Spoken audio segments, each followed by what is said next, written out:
What's going on, everybody? Thank you for tuning back into my channel. Today I'm just going to be going over how to install the Universal Flex Kit from Fuel-It. Now, there's not too many videos or any articles that I found on this topic, so I decided to make my own video about it. This isn't an actual install. This is just me going over the setup that I have for this vehicle. It kind of took me a little bit of time to figure it out myself, so I found it be best that I make it work and then make a video about it so you guys can know how to do it without going through me figuring things out. It took me a while, but I made it work, and it's been a few weeks now and no issues so far, knock on wood. But yeah, let's get to it. Alright, so before we get started, let's go ahead and go on Fuel-It's website and make sure that we have everything we need from their Universal Flex Fuel Kit. So what I have selected here will be exactly as what I have. Now you can make some adjustments to your liking, but I'm just going to go over everything that I use so that you can copy my setup if you like. So the first option is going to be choosing your flex fuel sensor. Go ahead and choose short part. For the E85 compatible fuel line, go ahead and choose 2 feet. If you feel like you're going to mess up the measurements when you're cutting the fuel line, go ahead and add another foot. You won't need any 3/8 to 5/16 elbow fittings. You will need 2 5/16 by 5/16 elbow fittings. One fitting will go onto the high pressure fuel pump side, and the other will go onto the fuel line that goes to the tank. You won't need any 5/16 by 5/16 straight fittings. You will need 2 3/8 by 5/16 straight fittings. Each of those fittings will go on opposite ends of the flex fuel sensor. And then you will need one package of 6 clamps. It gives you enough clamps in case you do break a clamp or you lose one. You will need a crimp tool as well. You can add on one for $5, or you can go ahead and go to the auto parts store and get one as well. I have heard some things about their crimp tool not being as reliable, so other people have just been going to the store and getting their own. But if you don't feel like doing that, just go ahead and add it on and then work with what they give you. So after you have all that selected, your total should come up to $387.95, and then you'll have everything you need to get started with installing your flex fuel kit. So let's go ahead and get started. Alright guys, so the first thing you're going to want to do is actually remove the fuses for the fueling system. There are 3 fuses that you need to remove in order to basically starve the engine of fuel. Don't worry, it won't cause any damage. It'll sound like it's dying, but it's just simply not getting enough fuel, and then eventually the car will just shut off, and then you can proceed to work on the fueling system. So the 3 fuses that you need to pull are fuse 135, 139, and 184. So it's this yellow fuse is 20 amp right here, this 5 right here, and then up here is this middle 5 right there, right in between these 3. Now in the fuse box you should have this fuse chart, which goes over exactly which amp and which fuse is which and what it corresponds to. But again, those fuses are 135, 139, and 184 right there. 135, 139, and 184. Alright guys, so the reason why we unplugged the 3 fuses was to basically minimize the amount of fuel that we lose after we unplug the stock fuel line. So after you unplug the 3 fuses, get back in your car and go ahead and try to start the car. The car will start for maybe 10 or 15 seconds, so it'll run for 10 or 15 seconds, and then it will eventually die because it's not getting enough fuel because you've unplugged those fuses. Now after the first time it dies, go ahead and try to start the car again for another maybe 2 or 3 times of doing this. Try to start the car again, it'll crank. It might start maybe for 3 or 5 seconds of the engine running, and then it'll die again. And then go ahead and try again until it just keeps cranking and cranking, but it does not start. Once you've reached that point, that means there is no fuel in the engine, and then you are safe to go ahead and proceed. Alright, so after you've done that, go ahead and remove the negative terminal on your battery. To get to the battery, there's this little latch in the trunk right here. Pull it up. And then you'll have 2 plastic screws that are on one side and the other on this side. Remove these. These are, you can untie them by hand, or you can have a ratchet. I'm not sure on the size. It looks like an 8, maybe a 10, Not sure, but you should be able to unscrew this by hand. So after you remove that, you're gonna pull this up, and then there's the battery. I'm gonna try to do this with one hand. Now the socket for the negative terminal is a 10 millimeter. So go ahead and get your 10 millimeter socket, unscrew it. After you pull it off, I would suggest putting a towel under or in between the terminal and the actual battery, so you're not touching metal to metal while you're working on the car, and then you might have a spark or anything, just to be safe, you know. So go ahead and do that. Once you're there, then we'll get on to the next step. All right, so now we can actually get started on taking out the stock fuel line and getting the universal flex kit installed. So this is the stock fuel line. Now again, I did already do this install. I'm just going over every step that I took and everything that I learned from this to help you guys. Now the easiest way to remove this stock fuel line, you see that there's these gray rings around on each side. You're going to simply just pry off one side and then pry off the other side, and then carefully taking it off. It's very easy to take off, but also very easy to lose. Just make sure you have a firm grip on it before you take it off. Otherwise, it is going in the engine and you're probably never going to see it again. Now you can get a replacement from these, maybe from a BMW dealership or FCP Euro, but why go through the hassle? Just be careful. Alright, so after you've taken off those gray clips, you're going to want to push the stock fuel line. Now this is the side for the high pressure fuel pump, this yellow side. Push it in, and then also push this yellow quick connector in as well. So you're going to push in, push this in, and then pull it out.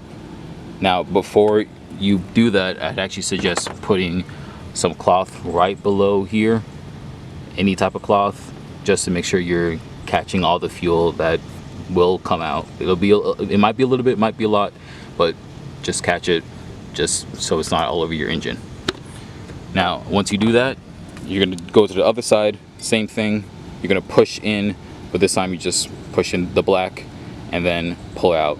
And again, make sure you put a cloth right under here. If you guys can see this black one right here, that is the fuel line, not this one. Alright, so this is a 5/16 to 5/16 elbow fitting. I got this at O'Reilly. You can get this from the Flex Fuel Kit. There is an option on their website, on Fuelit's website, to order that. I would just add that option so you don't have to go to the auto parts store and get one yourself. And then these clamps will also be included in your kit. This hose will also be included as well. So what you'll do is you'll put the fitting into the hose, clamp it down, and then you put it on the stock fuel line. Then from the high pressure fuel pump side to the kit, it'll go into this blue fitting right here. Let me get a better angle. So yeah, this blue fitting right there, that is a 3/8 to 5/16, so 3/8 female to 5/16 male fitting. That should also be included in your kit. You're gonna put the other end of this hose into the flex fuel sensor and then have it snap in. Make sure it snaps, make sure you hear the snap so you know that it is tight, and make sure you are crimping these clamps as tight as you possibly can as well. And then on the other side, it's basically the same exact thing. So you have another 3/8 to 5/16. Now this one is yellow because I actually broke the blue one that came with the kit. I had to go to the store again and get another 3/8 to 5/16 fitting to connect to the sensor to the hose. So 3/8 to 5/16, cramp it down, put it in the hose, and then go all the way to the other side of the fuel line, and this is another 5/16 to 5/16 elbow fitting. Now you don't have to copy exactly what I did. This works, so if you want to, then that is perfectly fine. But if you found another way where it's simpler, or you found a way that's just a little bit more neater than mine, then that works too. As long as you are making the connections and the fuel line is tight, then you are good to go. Alright, so next is actually mounting the flex fuel sensor somewhere or tying it up somewhere. I went with the zip tie method, and I just found a little gap right between here and looped it all the way under and just zip tied it here, and it's been holding so far. I was a little concerned when I was installing it that it wouldn't hold or it would slide off, but it's been a few weeks and I haven't had any issues so far. So we'll see how it keeps going. If you find another way to mount it, go ahead. But for now, this is how I've had it, and this is how it's been working so far. Alright, so next is actually routing power to the flex fuel sensor. Now, this black piece right here is the Bluetooth adapter. You're going to plug it to the flex fuel sensor. I have it running here. You're going to plug your Bluetooth adapter. This brownish connection is actually where you're going to get the power from. Connect these together. I routed it all the way around the front. You can't see it here, but it's there. And then you can start to see it again here. Alright guys, so you're going to need to provide power to the flex fuel sensor by connecting your positive wire to a ring terminal. So you should already have a endpoint connection on the positive wire. You're going to have to cut that off and then put the exposed wire into a ring terminal. Once you do that, go ahead and unscrew this bolt here. This is a T40.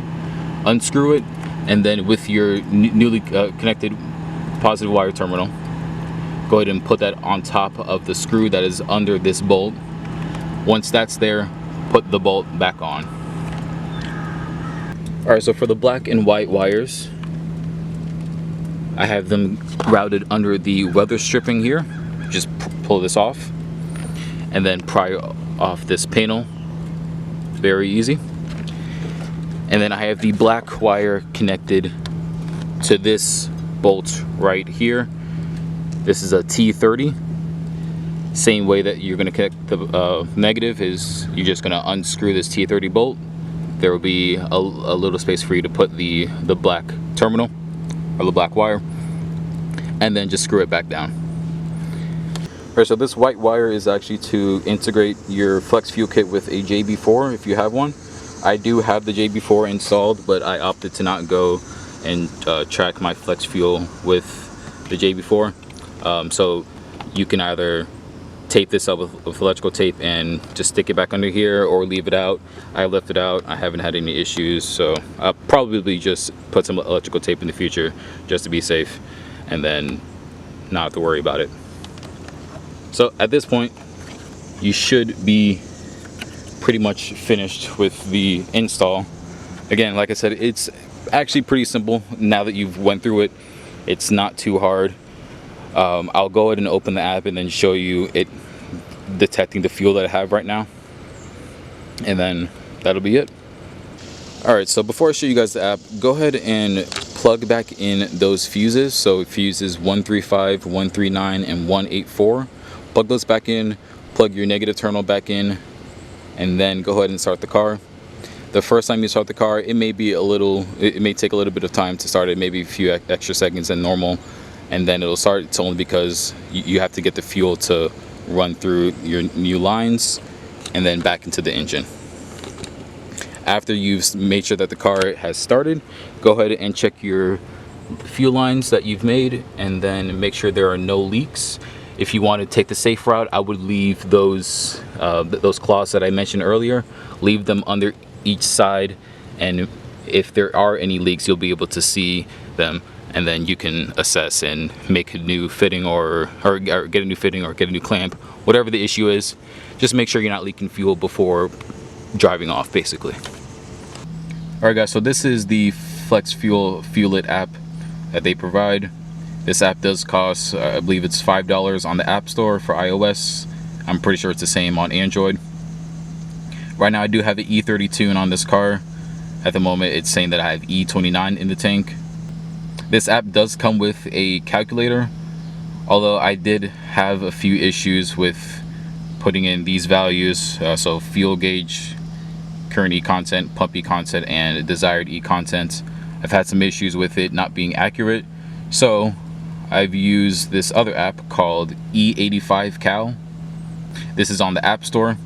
You basically put in your gas tank size, pump gas, ethanol percent at pump, target mix, current mix, and current fuel level. And then for that you just slide the slider, and then it'll tell you exactly how much pump gas and how much E85 you need to get your desired mix. This app is free on the App Store. There may be other alternatives, but this is the one I've been using, and this is the one that's been most reliable for me. Now, in order to get accurate readings for your flex fuel, you're going to need to measure the amount of ethanol in the E85 and 93 fuel. So you can go on Amazon, order one of these E85 tester kits. This tube will simply just measure the amount of ethanol in fuel. So you're going to fill up to this line, you're going to fill up with water, and then from the pump you will fill it all the way up to this red line where it says gasoline fill line, that red line at the top. After that, you're going to shake it up a little bit and let it sit for about 5 minutes. You'll start to see the water and the ethanol separate. Whatever line the fuel is sitting at is the amount of ethanol that is in your pump gas. So you're going to test this for 93, and you're also going to test it for E85. Those two values will be different. After you get those two values, then you'll be able to put in those values into the calculator so that it can give you the proper calculation, and so your E-mix will be accurate. Alright guys, so that's basically all you'll need to get your flex fuel kit installed and ready to go. If you've made it this far, I really appreciate you watching the video, and go ahead and leave a like and subscribe to the channel. If you do have any questions about this, or if I failed to go over something, just go ahead and shoot me a DM on Instagram. My Instagram will be in the description below. I'll be happy to help you and provide any answers to your questions. Thank you guys, really appreciate it. Have a great day.